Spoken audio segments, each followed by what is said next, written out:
यदि आप असम राइफल्स का फॉर्म भरना चाहते हैं और आपको ऑनलाइन करते वक्त किसी प्रकार की कोई भी प्रॉब्लम आ रही हो, चाहे फ़ोटो अपलोड करने में प्रॉब्लम आ रही है या फिर आपको ऑनलाइन पेमेंट करने के बाद आपको चालान नंबर कैसे प्राप्त करना है, टोटल प्रोसेस हम आपको इस वीडियो में बताने वाले हैं। सबसे पहले तो आप जान लीजिए कि यहाँ पर जो मेल कैंडिडेट हैं उनके लिए ज़्यादा वैकेंसी है, जो फीमेल कैंडिडेट हैं उनके लिए सिर्फ फार्मासिस्ट की ही वैकेंसी है। भरने के लिए इसकी ऑफिशियल वेबसाइट का लिंक हम आपको वीडियो के डिस्क्रिप्शन दे रहे हैं, क्लिक करके आप इस इंटरफेस पे आ सकते हैं। यहाँ पर देखिए एडवर्टाइज नंबर दिया गया है। अगर आप मेल कैंडिडेट है इस पर रहने दीजिए, अगर आप फीमेल हैं तो यहाँ पर आपको क्लिक करना होगा। फिर यहाँ पर देखिए अपना स्टेट आप चूज़ करेंगे, जैसे हमने चूज़ कर लिया उत्तर प्रदेश। अब आपको यहाँ पर पोस्ट चूज़ करना होगा, जैसे अभी हमने देखिए मेल कैंडिडेट चूज़ किया हुआ है तो इनके लिए सारी की सारी जो पोस्ट है वो दिखाई दे रही है। यहीं पर हम आपको ये दिखा देते हैं कि अगर आप फीमेल कैंडिडेट को चूज़ करते हैं और यहाँ पर आप ट्रेड को चूज़ करेंगे तो सिर्फ एक ही ऑप्शन दिखाई दे रहा है, वारंट ऑफिसर का, फार्मासिस्ट का। तो ये बात आप याद रखिए कि फीमेल के लिए सिर्फ फार्मासिस्ट की ही वैकेंसी है। यहाँ पर हम देख लेते हैं कि कौन सी पोस्ट है, कितनी पोस्ट है और क्या एलिजिबिलिटी है। सफाई की है और 70 पोस्टें हैं, सिर्फ मेल कैंडिडेट हैं। इसमें सिर्फ हाई स्कूल आप पास हैं और 18 से 23 आपकी उम्र है तो फॉर्म को फिलअप कर सकते हैं। उसी प्रकार से रिलीजियस टीचर की है, जिसमें कोई कुल मिलाकर यहाँ पर सिर्फ 3 पोस्ट है। और रेडियो मैकेनिक आरएम की है, 17 पोस्टें हैं, मेल कैंडिडेट के लिए है। लाइनमैन की है, इंजीनियरिंग इक्विपमेंट का है, इलेक्ट्रीशियन का है। ऐसी जितनी भी पोस्टें आपको दी गई हैं उनको आप एक बार रीड कर लें, फिर सामने कितनी पोस्टें हैं, उनकी क्या एलिजिबिलिटी है, तो अपनी एलिजिबिलिटी के अनुसार आपको यहाँ पर पोस्ट का चयन करना है। तो ये जो कैंडिडेट है इन्होंने सिर्फ हाई स्कूल पास किया हुआ है तो यहाँ पर हम चूज कर लेंगे सफाई कर्मचारी का जो है वो, ठीक है ना। हमने क्लिक कर लिया। अब यहाँ पर देखिए आपकी जो कास्ट है वो क्या है, जनरल, ओबीसी, एससी, एसटी जो भी होगा आप यहाँ पर चूज करेंगे। आगे हम बढ़ते हैं और यहाँ पर कुछ भी आपको नहीं करना है। अगर आप अप्लाइड फॉर नन पे रहने दीजिए, एक्स सर्विस मैन है तो क्लिक करिएगा। अब आपको यहाँ पर देखिए एक ऑप्शन दिखाई दे रहा है एग्री का, आपको इस पर क्लिक कर लेना है। हम इस पर जैसे क्लिक करेंगे और ओके के ऑप्शन पे क्लिक करेंगे, आपके सामने आपका फॉर्म ओपन हो जाएगा। अब यहाँ पर देखिए पुरुष कैंडिडेट से एमआर लिख के आएगा। अब आपकी ये शादी हुई है तो मैरिज चूज करेंगे, अन्यथा आप सिंगल पे रहने दीजिए। आपको यहाँ पर अपना आधार कार्ड नंबर फिल करना है, फिर यहाँ पर देखिए फर्स्ट नेम डालना है, मिडिल नेम डालना है और आपको लास्ट नाम यहाँ पर फिलअप करना होगा। अगर आपका सिर्फ एक ही नाम है तो यहाँ पर फर्स्ट नाम में आपको फिलअप करना है और फादर का नाम फिलअप करना है, मदर का नाम फिलअप करेंगे। यहाँ पर डेट ऑफ बर्थ आपको मैनुअली टाइप करना होगा। आपका रिलीजियस क्या है, हिंदू, मुस्लिम, सिख, ईसाई जो भी होगा चूज़ करेंगे।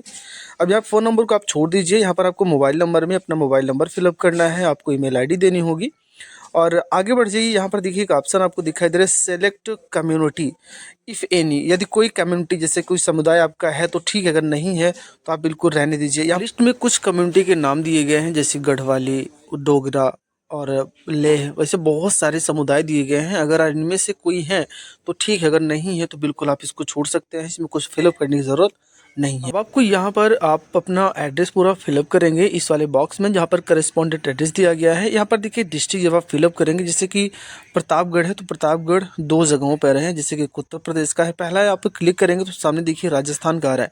अगर आप उत्तर प्रदेश के हैं तो यहाँ पर प्रतापगढ़ सेकंड वाला आप चूज़ करेंगे तो ये उत्तर प्रदेश आ जाएगा, ठीक है ना। उसके बाद यहाँ पर आपको अपने एरिया का पिन कोड फिलअप करना होगा। यहाँ पर आपको एक चेकबॉक्स दिया गया है, इस चेकबॉक्स पे आपको तभी टिक करना है जब आपका परमानेंट एड्रेस आपके करस्पॉन्डेंट एड्रेस से अलग होगा, तभी आप टिक करिएगा, अन्यथा आप इसको बिल्कुल टिक मत करिए। अगर आप एक ओबीसी कैंडिडेट हैं, एससी या एसटी कैंडिडेट हैं तो आपको यहाँ पर अपना जाति प्रमाण पत्र अपलोड करना होगा और इसकी क्राइटेरिया थोड़ी सी डिफरेंस है, यानी कि इसे जेपीजी फॉर्मेट में अपलोड करना है और 50 केबी से लेकर 80 केबी के बीच होना चाहिए, तभी आप इसको आसानी के साथ अपलोड कर सकते हैं। अब आप यहाँ पर देखिए एजुकेशन डिटेल में इसे 10th ऑलरेडी लिखा गया है तो यहाँ पर आपको बताना होगा आपका बोर्ड कौन सा है, यानी 10th है, बोर्ड कौन सा है।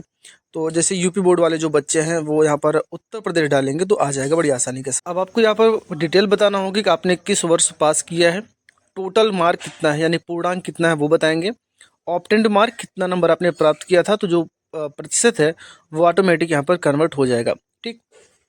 अब जैसे ये तो हाई स्कूल का डिटेल हो गया और इतनी ही मैंडेटरी इनके लिए है, लेकिन मान के चलिए आपके पास और एजुकेशन क्वालिफिकेशन, जैसे 12th है तो हमने 12th चूज़ किया, कौन सा बोर्ड है, कितना नंबर आपने प्राप्त किया था, ये टोटल डिटेल फिर से आपको हाई स्कूल की तरह बता देना है। पर आपसे और भी डिटेल पूछी जा रही है, जैसे अगर आपके पास कोई टेक्निकल क्वालिफिकेशन है तो यहाँ पर फिलअप करिएगा, अगर नहीं है तो कोई ज़रूरी नहीं है। और अदर भी डिटेल्स आपके पास है, जिससे हो सकता है कि इस लिस्ट में नाम ना हो और उस कोर्स का जो आपने किया हुआ है अगर आपके पास है तो फिलअप करिए, नहीं तो इसमें भी आपको बिल्कुल फिलअप करने की मैंडेटरी नहीं है, ज़रूरी नहीं है। आपको एक ऑप्शन यहाँ पर दिखाई देगा डिक्लेरेशन ऑफ रिजल्ट अपलोडिंग का, are you want to upload result online, तो आपको यहाँ पर टिक कर देना है। अब आपको यहाँ पर देखिए फ़ोटो अपलोड करना है, फिर आपको हाई स्कूल की मार्कशीट अपलोड करनी है। लेकिन ये जो जितना भी डेटा अपलोड करेंगे वो उनका क्राइटेरिया भी देख लीजिएगा।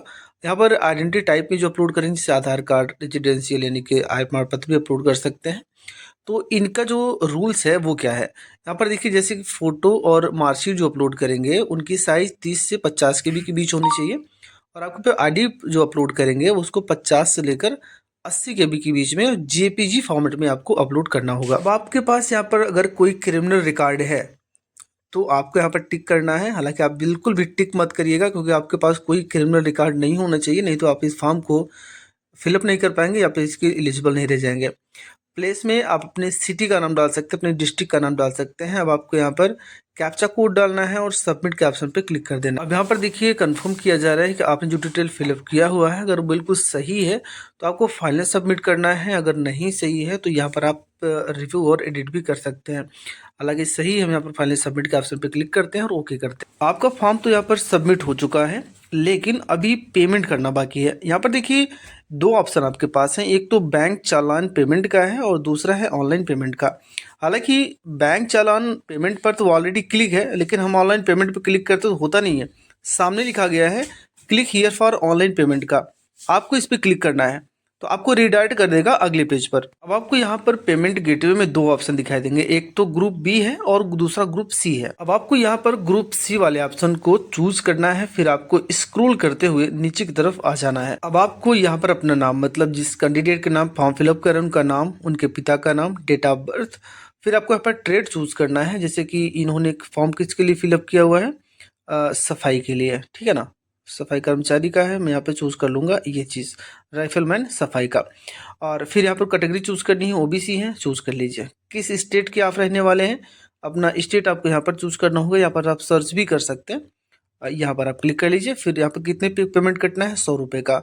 रिमार्क में आप कुछ लिखना चाहें तो लिख सकते हैं, अगर नहीं लिखना है तो कुछ भी मत लिखिए, ज़रूरी बिल्कुल नहीं है। अब यहाँ पर देखिए इंडिविजुअल है, इसको रहने दीजिए। फिर से आपको कैंडिडेट का नाम फिलअप करना है, फिर कैंडिडेट का डेट ऑफ बर्थ फिलअप करेंगे, मोबाइल नंबर डालना है और ईमेल आईडी दे देना है। फिर आपको आई एग्री के ऑप्शन पे क्लिक कर देना है। अब आपको यहाँ पर कैप्चा कोड फिलअप करना है और इमेज कैप्चा है, बिल्कुल रहने दीजिए। और आपको यहाँ पर नेक्स्ट के ऑप्शन पर क्लिक कर देना है। देखिए जो आपने फॉर्म फिलअप किया हुआ है, डिटेल आपने दिया है, वो सब दिखाई देगा। फिर से आपको यहाँ पर नेक्स्ट के ऑप्शन पर क्लिक करना है। इतना करते ही यहाँ पर देखिए आपके पास बहुत सारे ऑप्शन हैं। सबसे पहले है नेट बैंकिंग का। अगर आपके पास एसबीआई का है, किसी अन्य बैंकिंग का है तो क्लिक करिएगा। यहाँ से कार्ड यानी कि डेबिट कार्ड और क्रेडिट कार्ड के जरिए पेमेंट कर सकते हैं। अगर आपको यूपीआई से पेमेंट करना है तो अदर पेमेंट पे आइएगा और लास्ट में आपको ऑप्शन दिखाई देगा यूपीआई का, आपको इस पर क्लिक करना है। आप इस पर जैसे ही क्लिक करेंगे तो आपको अगले पेज पर लेकर जाएगा। यहाँ पर देखिए सेकंड ऑप्शन आपको दिखाई दे रहा है क्यूआर कोड का। आप इस पर जैसे क्लिक करेंगे तो आपके सामने क्यूआर कोड आएगा। अपने गूगल पे, फ़ोन पे या जो भी आपके पास ऐप चलाते हैं जो यूपीआई को सपोर्ट करता है, स्कैन करिए और पेमेंट कर दीजिए। यहाँ पर देखिए आपका पेमेंट यहाँ पर कंप्लीट हो चुका है। अब इसको एक रिसीविंग ज़रूर आप रख लीजिएगा, ज़रूरी भी आपके लिए, क्योंकि अभी भविष्य में इसकी ज़रूरत आपको बार बार पड़ती रहेगी। हम इसको डाउनलोड कर सकते हैं और हमने इस पे डाउनलोड पे क्लिक किया तो यहाँ से हमें प्रिंट कर लेना है। ये पीडीएफ फॉर्म में डाउनलोड हो जाएगा, प्रिंट करके भी आप इसको रख सकते हैं। चलिए हमने रख लिया, अब इसकी जस्ट ज़रूरत पड़ेगी आपको प्रिंट निकालते समय। अब देखिए आपका पेमेंट तो कंप्लीट हो चुका है। अब आपको आपने जो पेमेंट अभी किया हुआ है उसका चालान नंबर यहाँ पर फिलअप करना होगा और आज की डेट यानी जिस डेट को आपने पेमेंट किया वो डालना होगा। और अभी आपने जो रिसीविंग डाउनलोड किया है उसका पीडीएफ आपको अपलोड करना होगा। आप देखेंगे कि यहाँ पर चालान नंबर आपसे मांगा जा रहा है, तो यहाँ पर देखिए कि एसबीआई कलेक्ट रेफरेंस नंबर दिया है, आपको इसे कॉपी कर लेना। हालांकि ये कॉपी काम नहीं करेगा, आपको इसे मैनुअली टाइप करना होगा। यहाँ पर देखिए हम पेस्ट करने की कोशिश कर रहे हैं, कैन नॉट पेस्ट दिखा, तो मुझे यहाँ पर मैनुअली टाइप करना होगा इस रेफरेंस नंबर को, ठीक है ना। हमने क्लिक कर दिया, सॉरी यहाँ पर हमने फिलअप कर दिया और मुझे यहाँ पर ऑनलाइन पेमेंट बैंक चालान की डेट यानी कि आज की डेट मुझे यहाँ पर लिख देनी है, ठीक है ना। फिर आपको यहाँ पर अभी जो पीडीएफ आपने डाउनलोड किया है आप इसे जेपीजी फॉर्मेट में कन्वर्ट करिए। अभी ये तो डाउनलोड हुआ है पीडीएफ में, कैसे करेंगे चलिए वो मैं आपको यहाँ पर दिखा देता हूँ। एक नया टैब ओपन कर लीजिए, यहाँ पर आपको लिखना है पीडीएफ टू जेपीजी और आप यहाँ पर क्लिक कर लीजिए और फिर यहाँ पर सिलेक्ट पीडीएफ करिए। जो पीडीएफ आपका डाउनलोड इस पर क्लिक करिएगा और आप इसको ओपन कर लीजिए। और अब आपको करना क्या है, यहाँ पर कन्वर्ट टू जेपीजी करना है। देखिए कि आपने जो भी पीडीएफ आपका है वो जेपीजी में ऑटोमेटिक यहाँ पर कन्वर्ट हो जाएगा। उसको आपको डाउनलोड करके रख लेना है कि इसकी जो साइज है 412 केबी की बनी हुई है, हमें इसे कम करना है क्योंकि इसमें कहा गया है 50 से 80 के बीच होना चाहिए। राइट क्लिक करिएगा, ओपन विथ माइक्रोसॉफ्ट कर लीजिए। अब यहाँ पर एडिट पिक्चर पे आइए और आपको एक ऑप्शन दिखाई दे रिसाइज का, इस पर क्लिक करिए। 412 आसपास है तो मैं इसको 50 लिख लिया। आधा करने के लिए हमने ओके किया। अभी कितना हो गया, ये हो गया 153। अभी और कम करने हमें, ठीक है ना। तो यहाँ पर हम चलते हैं, फिर से मैं 50 कर लेता हूँ, अब उसका भी आधा। तो ये अब कितना हो गया, एक बार मैं चेक कर लेता हूँ। और 54 का, ठीक ही तो है। बस यहाँ पर ये 54 केबी का हो चुका है, हम इसको बड़ी आसानी के साथ अपलोड कर सकते हैं। चलिए हम यहाँ पर अपलोड करने की कोशिश करते हैं और यहाँ पर हम चूज़ करते हैं, फिर यहाँ पर हम क्लिक करते हैं और ओपन कर लेते हैं। अब आपको करना क्या है, यहाँ पर सेव चालान पेमेंट लिखा गया है, आपको इस पर क्लिक कर देना है। आप इस पर जैसे क्लिक करिएगा और आपको ओके के ऑप्शन पर क्लिक करना है, तो यहाँ पर देखिए आपका फॉर्म क्या दिखाई दे रहा है, एक्सेप्टेड करके दिखाई दे रहा है। ये हो चुका है एक्सेप्ट, ठीक है ना। और यहाँ से आप प्रिंट एक्नॉलेजमेंट कर सकते हैं और क्लोज विंडो भी कर सकते हैं। तो ये कुल मिलाकर यहाँ पर आपको क्लिक कर लेना है। हालांकि इसका भी प्रिंट आपको ज़रूर रख लेना है कि आपने जो पेमेंट किया हुआ है, आपका फॉर्म एक्सेप्टेड है।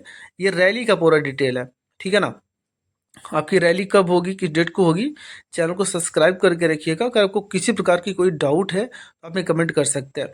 तो यहाँ पर देखिए, जहाँ से आपने फॉर्म ऑनलाइन करना स्टार्ट किया हुआ था, क्योंकि हो सकता है कि आप साइबर कैफ़े वाले हों, तो कैंडिडेट को इसे प्रिंट भी देना होगा। तो प्रिंट कैसे देंगे वो मैं आपको यहाँ पर तरीका दिखा दे रहा हूँ। जब आपने फॉर्म भरना स्टार्ट किया हुआ था तो एक ऑप्शन आपको यहाँ पर शुरुआत में दिखाई दे रहा है रीप्रिंट फॉर्म का।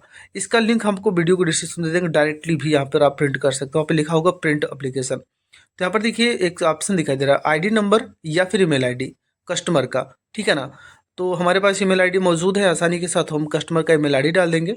फिर आपको यहाँ पर डेट ऑफ बर्थ डालना है, कैप्चा कोड डालना है और गेट डिटेल के ऑप्शन पर क्लिक कर देना है। यहाँ देखिए आपके सामने आ चुका है प्रिंट एप्लीकेशन का, ठीक। अब आपको इस पर क्लिक करना है तो आप जो कैंडिडेट है उसका जो फॉर्म है जिसे आपको देना है, बड़ी आसानी के साथ आपके सामने आ चुका है। इसको प्रिंट करके आप दे सकते हैं। किसी भी इंक्वायरी के लिए आपके मन में कोई भी सवाल है तो आप में बेहिचक कमेंट बॉक्स में पूछ सकते हैं, हम आपकी मदद करने की पूरी कोशिश करेंगे। वीडियो देखने के लिए आपका बहुत बहुत धन्यवाद। आपका दिन शुभ।